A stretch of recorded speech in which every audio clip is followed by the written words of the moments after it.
예수님께서 갈릴리 호수 건너편 한 산에 계실 때 수많은 사람이 예수님의 말씀을 듣기 위해서 나왔습니다.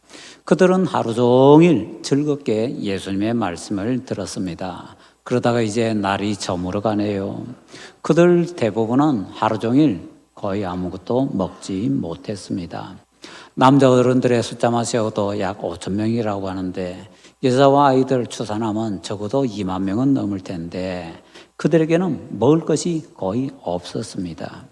그런데 예수님께서는요, 아무 일도 아니라는 듯이 그 사람들을 식사 대용으로 이렇게 무리를 지어서 앉게 하라고 하십니다. 50명, 100명 이렇게 무리를 지어서 앉았습니다. 여기에 앉는다라는 말은요, 일반적으로 유대인들이 식사하는 자세는 아니고요, 보통 때는 뭐 우리처럼 먹습니다. 그런데 명절이 되게 되면은 어떻게 하는가 하면요, 가끔 영화에서 특히 로마의 귀족들이 식사하는 장면을 보면 이게 앉았는지 누웠는지 참 묘한 그런 자세가 있지요. 그게 바로 기대어 눕는 식사 자세인데요. 유대인들도 바벨론 포로 있기 이후에는 명절 때는 그렇게 식사를 했는데 지금 6월절이 가까웠잖아요. 그래서 명절 식사 대용으로 아무것도 없는데 그들은 자리 잡고 그렇게 앉아서 식사를 기다리게 하셨습니다. 그리고는 예수님께서 떡 5개와 물고기 2마리를 가지고 축사를 하셨습니다. 예수님께서 축사를 하시자 그 수많은 사람들이 먹고도 12바구니나 남은 것을 거둘 수 있을 정도로, 그것도 배불리 원하는 대로 먹고 나서 그 정도 남을 수 있도록 만들어 주셨습니다. 축복이란 바로 이런 것입니다. 또 21절 한번 보십시다. 이런 구절이 있죠. 이에 기뻐서 배로 영접하니 배는 곧 저희의 가르는 땅에 이르렀더라. 혹시 여기서 다른 축복을 발견하셨는지요? 옛날에 제가 대학교 다닐 때에 저 혼자 이제 개인적으로 요한복음 성경 공부를 하고 싶어서 요한복음 성경 공부책하고 그 다음에 또 요한복음 주석책하고 같이 놓고 열심히 성경 공부를 했는데 성경 공부책 문제에서 여기에 기적이 일어났다고 뭐냐고 묻습니다. 그런데 그 성경 공부책에는요, 답지가 없었습니다. 지금도 아마 답지가 없는지 그 책은 이제 발간이 안 되더라고요. 주석책에도 거기에 무슨 기적이 일어난지 설명이 없었습니다. 나름대로 기적을 찾으려고 노력했는데 찾을 수가 없었습니다. 도대체 여기 무슨 기적이 일어났다는 거지? 세월이 한참 지난 이후에야 비로소 거기에 무슨 기적이 일어났다고 얘기하는지 깨닫게 되었습니다. 그 열쇠는 요 다른 하나입니다. 자, 21절 다시 보면요, 중간에 이런 말씀이 있죠. 곧 배는 곧 저희의 가르던 땅에 이르렀더라. 무슨 얘기인가 하면요, 이 제자들이 힘들게 놓쳤지 않아도 그 배가 순간적으로 이동을 해서 원하는 목적지에 도달했다라는 것입니다. 젊은 사람들이 좋아하는 순간이동, 공간이동이 여기저기에 일어났다는 것입니다. 에이 설마, 요한계시록에도 보면요, 사도 요한이 움직이는데 그 움직이는 모습을 보면은 공간 이동하는 모습이 보입니다. 에이 그거는 뭐 환상 중에 일어난 일이니까 그런가요? 그러면 에스겔서를 보면요, 에스겔 선지자가 공간 이동하는 모습이 틀림없이 정확하게 거기에는 기록이 되어 있습니다. 그러니까 예수님께서 그 배를 타시자 명령도 하지 않으셨는데 배가 곧바로 원하는 목적지에 도달하게 되었다라는 것입니다. 이것이 기적이다라고 말하는 그 저자의 말을 그렇게 깨닫고는 에이 설마 라는 생각이 들었는데 그런 것을 알게 되고 그 다음에 계속 쳐다보고 다시 한번 이렇게 계속 보다 보니까요, 지금은 실제로 그런 공간 이동의 기적이 일어났다고 저는 분명하게 믿습니다. 주님께서 여기에서 상상도 못하는 그런 기적을 행해 주셨다라는 것입니다. 성경에서 말하는 축복이란 바로 이런 것입니다. 축복이라는 것은 하나님께서 기적적으로 성공하게 해 주시는 것입니다. 내가 내놓는 것, 원인이죠. 내가 내놓는 원인으로는 아무리 무슨 짓을 해도 그런 결과를 만들어낼 수가 없습니다. 그런데 하나님께서 은혜는 뭡니까? 받을 만한 자격이 없는 사람에게 값 없이 베풀어 주시는 하나님의 선물이라고 했잖아요. 자, 하나님께서 그냥 은혜로 나는 요만한 건 내놨는데 하나님께서 이만큼 보답해 주시는 것입니다. 그게 바로 축복입니다. 2만 명을 먹이려면요 200데나리온의 떡이 필요합니다. 그것은 자연법칙입니다. 그런데 물고기 2마리와 떡 5개로 2만 명을 먹입니다. 이거는 축복법칙입니다. 힘들게 노를 저어야 건너편에 도달하는 것, 이건 자연법칙입니다. 예수님께서 그 배를 타시자마자 배가 공간을 순간적으로 이동해서 원하는 목적지에 도달하는 것, 이것은 축복법칙입니다. 하나님께서 우리에게 주시는 축복은 바로 이런 기적적인 성공입니다. 물론 작은 축복들도 있죠. 그런데 축복 중에서 정말 대단한 것은요, 이런 놀라운 기적적인 은혜가 많이 있더라라는 것입니다. 하나님께서 우리에게 주시는 축복은요, 당연히 얻을 것이라고 기대하는 것, 요만큼 했으니까 이만한 일이 일어날 거야 라는 것을 우리의 생각, 우리의 상상을 초월해서 세상에 이런 일이라고 할 정도로 엄청나게 쏟아부어 주시는 것, 그게 바로 축복이더라라는 거지요.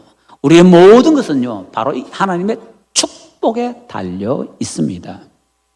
우리의 노력도 중요하지만은요, 하나님의 축복에 모든 것이 걸려 있다라는 것입니다. 자, 그러면 우리가 이런 축복을 과연 받을 수가 있을까요? 만약에 받을 수가 있다면 어떻게 해야 이 축복을 받을 수가 있을까요? 자연법칙으로 살지 않고 축복법칙으로 살고 싶다면은 우리가 축복을 받을 수 있는 방법을 좀 만족을 시켜야 될 텐데 여러 가지가 있습니다. 오늘은 그 중에서 2가지만 살펴보고 다음에 더 한번 살펴보겠습니다. 자, 축복의 삶을 살고 싶다면 어떻게 되는가? 첫째로 하나님의 축복을 믿어야 합니다.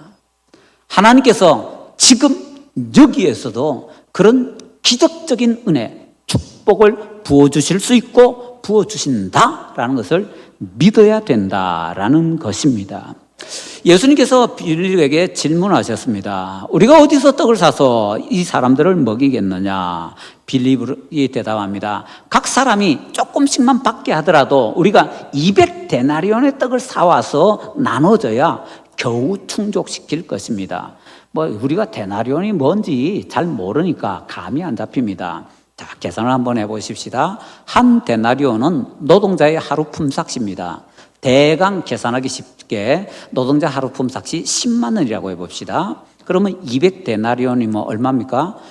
20만 원? 200만 원? 계산이 잘 안 되네요. 제가 이런 데 좀 약합니다. 어떻게 되나요? 10만 원? 100만 원? 1000만 원? 2000만 원? 맞죠? 오기 전에는 계산을 잘 했는데. 자, 2천만 원어치 떡을 산다. 정확하게 합시다. 빵을 산다. 빵을 2천만 원어치 사서 나눠주는데 남자 어른만 5천 명이니까 여자 어른은요? 최소 10,000명일 텐데 더 줄여서 5천이라 줍시다. 여자 어른 5천. 애들 한 집에 2명 하면 10,000명. 그래서 최소 2만 명이라 치면요, 2만 명이 2천만 원어치 떡을 먹게 되면은 한 사람당 얼마 정도요? 2,000원 정도. 계산 다 나오죠. 한 사람당 2,000원 정도 빵을 나눠주면 많이 나눠주는 거 아니죠. 각자 조금씩 받게 할지라도 빌립의 말이 이제 이해가 되시나요? 이거 하나하나 따라서 계산해 보면요, 정확합니다. 빌립은 그렇게 계산이 밝은 사람이어서 일부러 예수님께서 빌립에게 질문을 하셨던 것이지요. 그런데 그 얘기를 듣고는 안드레는 발로 뛰어다닙니다. 그래서 주변을 막 돌아다니면서 사람들 가운데서 혹시 먹을 것 있어요? 막 찾으니까 웬 아이가 자기의 먹으려고 준비해왔던 조그마한 도시락 하나 내놓는데 그게 보리떡 5개와 물고기 2마리입니다.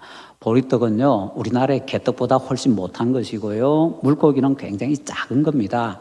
도시락이니까 양을 그렇게 짐작을 하시면 되겠습니다. 그래서 안드레가 얘기합니다. 작은 아이 도시락 하나 여기 있습니다. 그런데 이게 얼마나 되겠어요? 얼마나 도움 되겠어요? 이런 얘기를 합니다. 예수님의 질문에 자기 스스로는, 그리고 자기들이 가지고 있는 건 몽땅 다 동원해도 자기들은 아무것도 할 수 없다라는 것을 분명하게 대답을 하는 거지요. 예수님께서 빌립을 시험하여 질문하셨다라고 합니다. 시험. 그 예수님의 시험은요, 우리는 할 수 없습니다. 우리가 뭔 짓을 해도 못합니다. 그 당시에 마을들 해봐야 마을이 몇만 명 살지 않거든요. 많이 살아봐야 몇천 명, 몇백 명 사는데 그런 마을에 가서 빵을 산다고 해봐야 몇 명분이나 사겠어요. 온 동네 다 뒤지고 다녀도 그 빵 살 수도 없습니다. 자기들은 절대로 할 수 없다라는 것을 그들 스스로 깨달으라는 겁니다. 절절하게 느끼라는 겁니다. 그걸 시험하신 것입니다. 그래서 빌립도 안드레도 같이 있는 모든 제자들도 우리 못합니다. 정확하게 확인하고 말씀을 이렇게 드리게 됩니다. 내 손에 아무것도 남아있는 것이 없을 때 주님께서 내게도 질문하십니다. 우리가 어디서 떡을 사서 이 사람들로 먹게 하겠느냐? 내가 아무리 수고해도 문제가 해결되지 않아서 절망하고 있을 때에 주님께서 우리에게도 물어보십니다. 우리가 어디서 떡을 사서 이 사람들을 먹이겠느냐? 그때 우리는 빌립처럼 안드레처럼 말씀드리지 말고 이제 축복의 비밀을 아는 사람으로서 확실하게 고백할 수 있어야 됩니다. 우리가 어디서 어떻게 주님의 축복으로요 분명하게 우리는 대답할 수 있어야 됩니다. 그러기 위해서는요 믿어야 됩니다. 하나님께서는 이 시대에도 여기에서도 이런 축복을 주신다. 분명하게 믿어야 된다는 것입니다. 어린아이들을 축복해달라고 사람들이 예수님께 데려오는데 제자들이 막 화를 내면서 쫓아내버렸습니다. 그때에 예수님께서 노하시면서 제자들을 꾸짖으시죠. 이렇게 말씀하십니다. 어린아이들이 내게 오는 것을 용납하고 금하지 말라. 하나님의 나라가 이런 자의 것이니라. 어린아이는요 아무것도 할 수 없습니다. 모든 것을 100% 부모님에게 의지해야 됩니다. 그런 것처럼 난 아무것도 할 수 없습니다. 나는 모든 것을 하나님의 은혜로만 할 수가 있고 살아갈 수가 있습니다 라고 고백하는 사람, 바로 그 사람에게 하나님께서 축복을 주시는데 그런 자세가 뭡니까? 하나님의 축복으로만 살 수 있습니다 라고 고백하는 삶이지요. 그런 자들에게 예수님께서 말씀하십니다. 하나님 나라가 너희의 것이니라. 우리가 아무리 잘못해도요 하나님께서 축복하시면 절대로 우리는 잘못될 수가 없습니다. 믿으십니까? 우리가 볼 때는 완전히 어긋났습니다. 완전히 실패했습니다. 그럼에도 불구하고 하나님의 축복이 있다면요 우리는 실패자로 살 수가 없습니다. 믿으십니까? 그래서 가끔 말씀드리잖아요. 정리하면 딱 이렇습니다.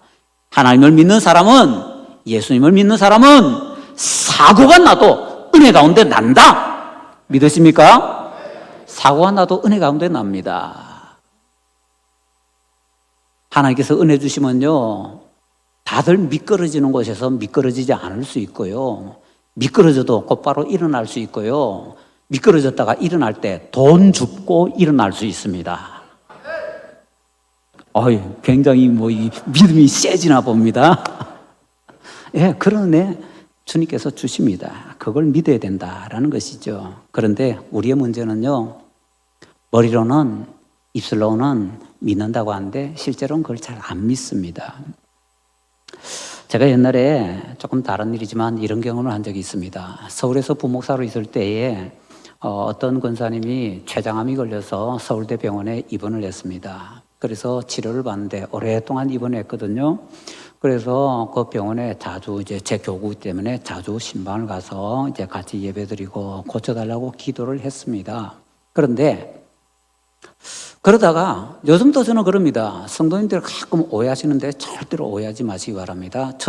제가 그렇게 기도를 쭉 하다가 어느 정도 시간이 딱 되면요 제가 방향을 바꿉니다. 그때 방향을 바꿀 때 이렇게 말씀을 드립니다.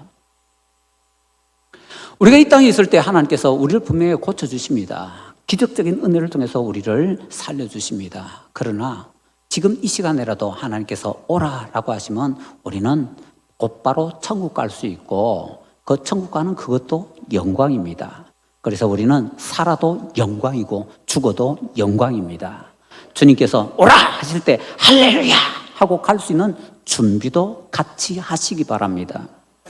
문제는 수많은 분들이 쭉 고쳐달라고만 그렇게 말씀 보고 기도하다가 천국도 같이 준비해야 된다 이런 얘기를 딱 하면요, 그때 실망을 합니다. 어떤 사람들은 시험을 받습니다.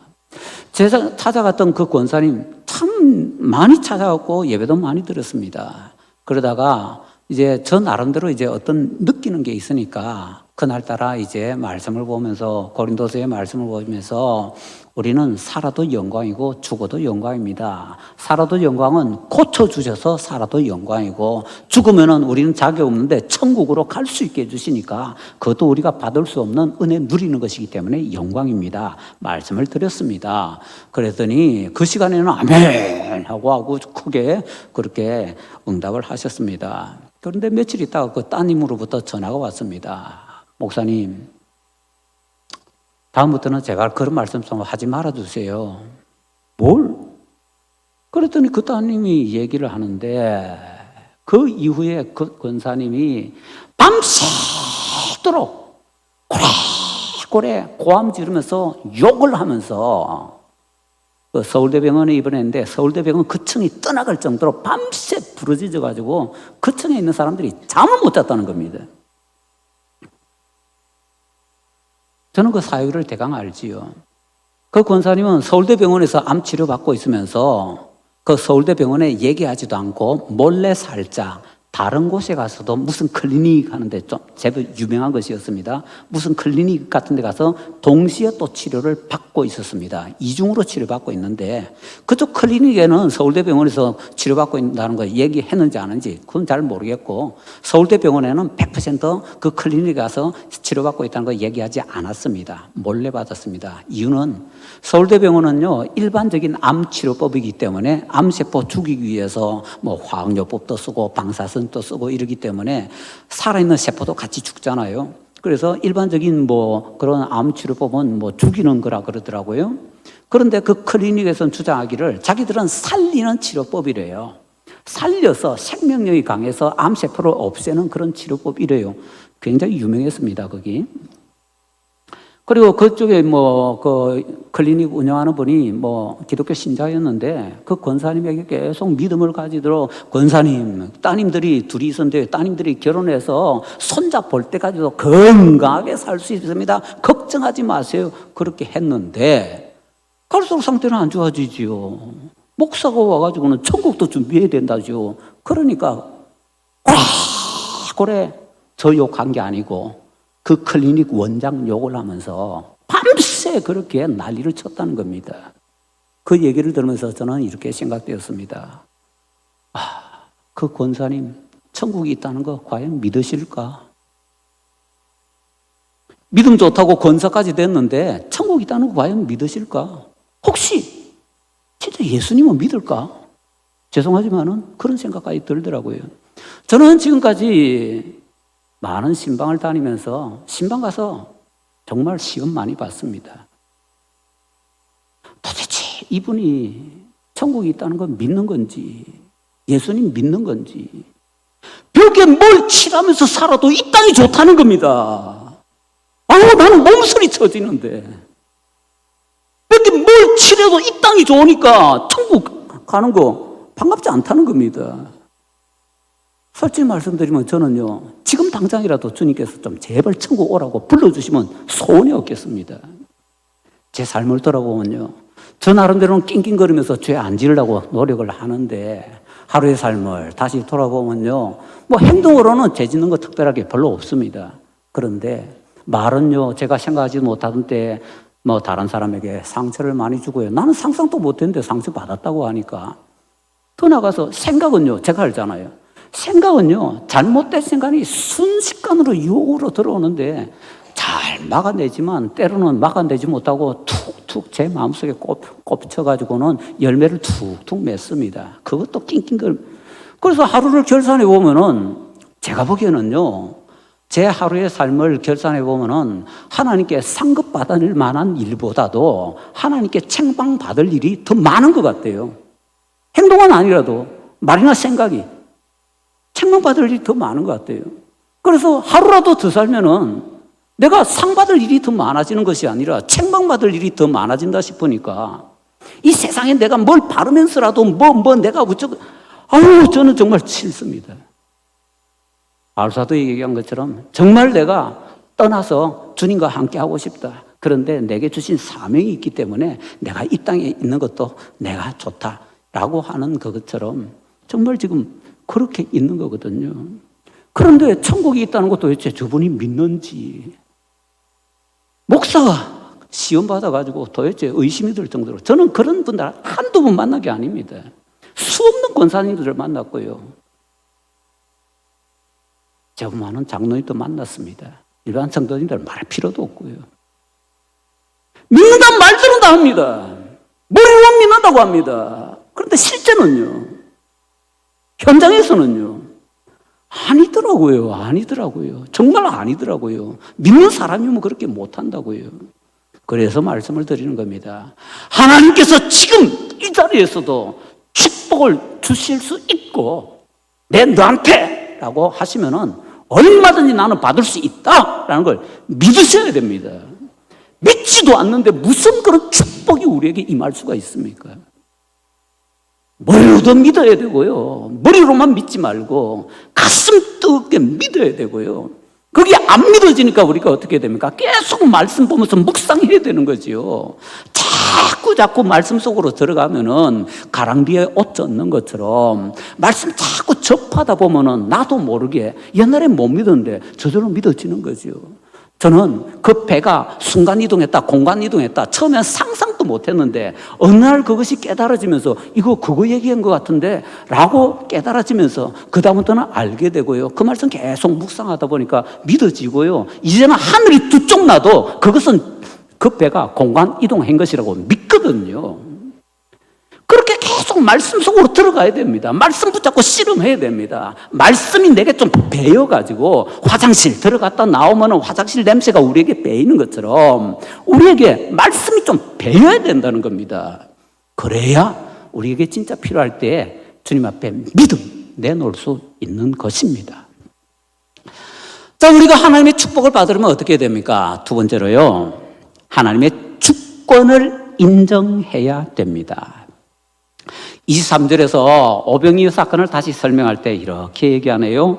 그러나 디베랴에서 배들이 주께서 축사하신 후 여럿이 떡 먹던 그곳에 가까이 왔더라.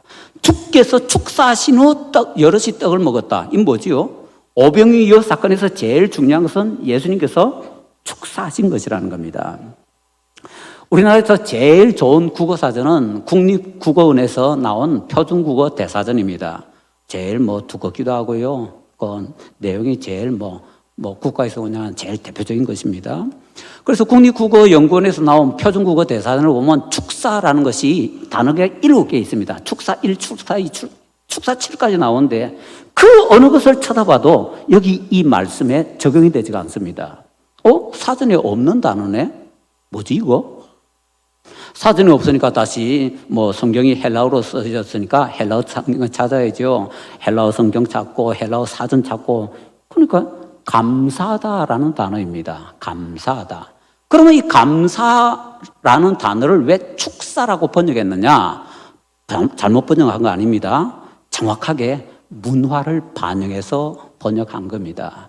이유는 이렇습니다. 유대인들은 식사를 할 때 최연장자가 보통 가장이지요. 가장이 그 식사 이렇게 배설된 현장에서 하나님께 감사합니다. 그리고는요, 그 식탁에 둘러있는 모든 사람을 축복합니다. 그래서 유대인들의 식사에 있어서 감사하다는요, 감사와 축복이 함께 담겨 있는 겁니다. 감사와 축복, 순서 바꾸면 어떻게 되죠? 축복과 감사. 축복과 감사를 줄이면 어떻게 되죠? 축사. 이제 이해되시죠? 여기서 축사는요, 축복과 감사입니다.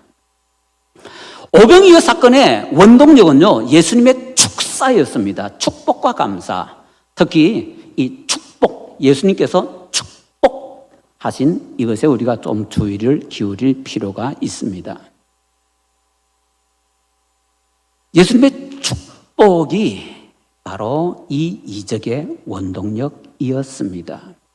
물고기가 물속에서 숨을 쉬는 것 당연한 일입니다. 새들이 공주 나는 것 자연스러운 일입니다. 그와 마찬가지로 하나님께서 기적을 행하시는 것 자연스럽고 당연한 일입니다. 축복이라는 것은요, 창조주 하나님께서 전능한 능력으로 활동하실 때 그냥 하나님께서 하시니까 당연히 일어나는 일일 뿐입니다. 축복을 일상적인 것처럼 주시는 것, 그럼 그거는 누구 마음대로입니까? 하나님 마음대로입니다. 더 많은 설명이 필요 없습니다. 하나님께서 축복의 주인이시기 때문에 축복을 얼마나 주시는지, 언제 주시는지, 어디에서 주시는지, 어떻게 주시는지 하나님 마음대로입니다. 온 세상의 주인이신 하나님 마음대로라는 것이지요. 제자들은 발바닥에 불이 나도록 쫓아다녔지만 겨우 물고기 2마리, 떡 5개밖에 못 찾았습니다. 그들에게는 아직도 200데나리보다 훨씬 많은 떡이 부족했습니다. 우리에게 아무리 자원이 많아도요, 우리에게 아무리 재능이나 은사가 많아도요, 우리는 여전히 부족한 사람들입니다. 아무리 노력하고 아무리 기도하고 아무리 성경 많이 봐도요, 아무리 죽도록 충성해도요, 우리는 여전히 부족합니다. 하나님의 축복이 없으면요, 우리가 아무리 잘나도, 우리가 아무리 노력해도, 세상 별일이 일어나도요, 우리에게는 아무것도 제대로 이루어질 수가 없습니다. 오직 하나님의 축복이 있어야 가능합니다. 중요한 것은 하나님께서 하나님 원하시는 대로, 떡은 사람들이 원하는 대로 떡과 고기 나눠주셨잖아요. 바로 그런 것처럼 하나님이 원하시는 대로 하나님께서 축복을 주신다라는 것을 우리가 꼭 인정을 해야 된다라는 것이지요. 이것을 우리는 저 포도 품꾼 비유를 통해서 추측을 좀 해볼 수가 있습니다. 그 주인이 포도원에 들어온 사람들 품삯을 나눠주는데 1시간 일한 사람도 한 데나리온, 3시간 일한 사람도 한 데나리온, 5시간 일한 사람도 한 데나리온, 하루 종일 일한 사람도 한 데나리온 나눠줍니다. 하루 종일 일해놓고 한 데나리온 받는 사람은 자기는 뭐 8개, 10개 받을 줄 알았는데 달랑 하나 받는다 싶으니까 볼이 이만큼 매가지고 막 원망하고 불평하잖아요. 그랬더니 주인이 뭐라고 합니까? 내 재산 가지고 내가 원하는 사람에게 내가 주는데 네가 왜 말이 많느냐? 너는 네 거나 받아서 돌아가라. 그게 정답이잖아요. 내가 내 재산 가지고 이 사람 주든 저 사람 주든 누가 뭐라 할 겁니까? 내가 이 사람에게는 100원 주고 저 사람에게 10,000원 준다 해도 그게 무슨 죄가 되고 뭐 잘못입니까? 내 재산 가지고 내가 마음대로 하는데 아무도 시비 걸 수가 없습니다. 그런데 우리는 하나님께 시비 걸기를 너무 좋아합니다. 저 사람은 저렇게 줬는데 왜 나는 이거밖에 안 주고? 그래서 신앙생활 잘하려면 꼭 기억하셔야 되는 게 제발 비교 좀 하지 마시기 바랍니다. 비교하는 순간 실패하게 되고요, 비교하는 순간 끝장나게 됩니다. 남들 쳐다보지 말고 하나님만 봐야 되고요, 내게 주시는 은혜만 봐야 된다라는 것이지요. 그래서 우리는 원망 불평 좀 하지 말고 하나님의 주권을 인정해야 됩니다. 하나님의 주권을 어느 정도로 인정해야 됩니까? 하나님께서 원하시는 장소에서 주십니다. 그거 인정해야 됩니다. 하나님께서 원하시는 시간에 주십니다. 인정해야 됩니다. 우리는 너무 늦다고, 하나님이 항상 늦게 준다고 원망 불평하잖아요. 아닙니다. 하나님 원하시는 대로입니다. 나한테 가장 알맞은 때에 주시는 겁니다. 그것 가지고 이렇쿵 저렇쿵 하나님께 시비 걸 수가 없습니다. 그런데 더 중요한 것은요, 주시는 방법도 하나님 마음대로입니다. 우리는 맨날 그냥 우리가 뭔가 꼽힌다고 합니까? 꽂히거나 꼽히면은요, 그거 하나만 붙잡고는 그 방법만 찾고 그 방법만 내게 이루어지게 해달라고 하는데 착각입니다. 어느 정도로 착각인가요? 지금 음식 기적이니까 음식을 하나님께서 우리에게 기적적으로 주시는 방법을 보십시다. 최초의 기적은 어디입니까? 에덴 동산입니다. 아담과 하와는 아무것도 하지 않았는데 하나님께서 기적적으로 나무가 만들어지게 해주시고 그 나무에 열매가 맺히게 해주십니다. 그럼 너희들 알아서 너희들 원하는 대로 마음껏 먹어라. 선악을 알게 하는 나무 열매 그거 하나 빼놓고. 그런데 인간이 죄를 짓지요. 죄를 지은다면은요, 가시덤불이 막 자랍니다. 엉겅퀴가 자랍니다. 그래서 이마에 땀이 흐르도록 수고해서 노동의 대가로 그런 것을 먹게 되었습니다. 그렇게 살아가다가 어느 날 갑자기 하늘에서 뭔가 내려옵니다. 아시죠? 만나. 공중에서 뭐가 갑자기 푸득푸득하고 날아옵니다. 뭐요? 메추라기. 물이 없어서 난리인데 갑자기 바위가 터져가지고 물이 나옵니다. 이거 다 음식 기적이잖아요. 하나님께서는요, 에덴 동산 방법을 주실 때도 있고, 만나 메추라기 주시는 방법도 있고요, 바위 터뜨린 샘물 주시는 방법도 있습니다. 그것만 있습니까? 가뭄 때에 엘리야에게는요, 까마귀가 먹이 물고 와가지고는 주도록 하는 방법도 쓰시고요, 또 엘리야 때는요, 과부의 집에 갔더니 과부의 기름병과 물가루통에 기름과 밀가루가 떨어지지 않도록 만들어서 공급해 주시기도 하시더라고요. 그것만 있습니까? 엘리사 때는요, 과부에 기른 것이 다 채울 때까지 계속해서 채워지는 그런 놀라운 은혜도 주시고요. 나쁜 물 달게 만들어도 주시고요. 독이 있는 음식, 먹을 수 있는 음식으로 만들어 주시고요. 또 엘리사는 보리떡 20개와 채소로 100명이 먹도록 하는 예수님의 오병이어 비슷한 기적이죠. 이런 기적도 행해 주시더라고요. 그것만 있습니까? 오늘 새벽에 봤습니다. 오늘 새벽에는 어떤 기적이 일어납니까? 아람 나라에서 쳐들어와가지고 이렇게 포위하고 있다가 하나님께서 갑자기 그 사람들이 환청을 듣게 만드셔서 혼비백산에서 도망가게 하십니다. 그들이 도망가면서 버리고 왔던 그들의 군량미, 굶어 죽어가던 사마리아 사람들에게 그걸 주셔서 먹게 해 주십니다. 방법이 정말 다양합니다. 하나님께서 주시는 방법이 또 그밖에 없습니까? 이삭은 목축업자입니다. 그런데 목축업을 하면서 부업으로 농사도 한번 지어볼까 하고 농사 지었는데 100배나 얻도록 하는 그런 축복도 또 주십니다. 500여만 있는 게 아닙니다. 700여만 있는 것이 아닙니다. 음식 주시는 방법도요, 기가 막힌 별의별 방법이 다 있습니다. 그런데 눈이 너무 좁은 우리는 내가 알고 있는 그 알량한 지식 하나 가지고 오병이어 그거로만 우리에게 축복 달라고 하니 하나님께서 나 그거 말고 다른 방법으로 주려고 하는데, 그러시니까 우리는 하나님 주시는 방법을 우리 스스로 거부하고 하나님 잘못됐다 그러고 하나님 나한테 왜 이러냐 그러고 하나님 탓만 하고, 그러니까 그 축복을 받아 누리지 못하고 있더라라는 것이지요. 가장 중요한 것은요, 하나님의 주권을 인정해야 됩니다. 주인이 하나님이기 때문에 하나님께서 원하는 양만큼 주시고 원하는 시간에 주시고 원하는 장소에 주시는데, 가장 중요한 것은 하나님 원하는 방법대로 주셔야 된다는 겁니다. 그것에 대해서 이렇게 저렇게 토달 필요도 없고요, 그거는 우리가 어떻게 기도할 필요도 없고요, 그냥 하나님께서 주시옵소서, 은혜를 주시옵소서, 축복을 주시옵소서, 필요하다면 기적을 행하여 주시옵소서. 우리가 할 수 있는 것은 그것밖에 없더라라는 것이죠. 주시는 하나님 마음대로시다 정확하게 인정해야 된다라는 것입니다. 지금 이 시대에도 바로 이 자리에서도 하나님께서는 축복의 주인이시기 때문에 우리에게 축복 나눠주기를 기뻐하십니다. 그러므로 하나님께서 지금 이 시간에도 내게도 축복 주신다 믿으시기 바랍니다. 그리고 하나님의 주권 확실하게 인정하시기 바랍니다. 그러면은 우리가 자연의 아들이 아니라 축복의 아들이 되어서 살아갈 수 있도록 놀라운 은혜를 은혜 위에 은혜로 베풀어 주실 줄로 믿습니다.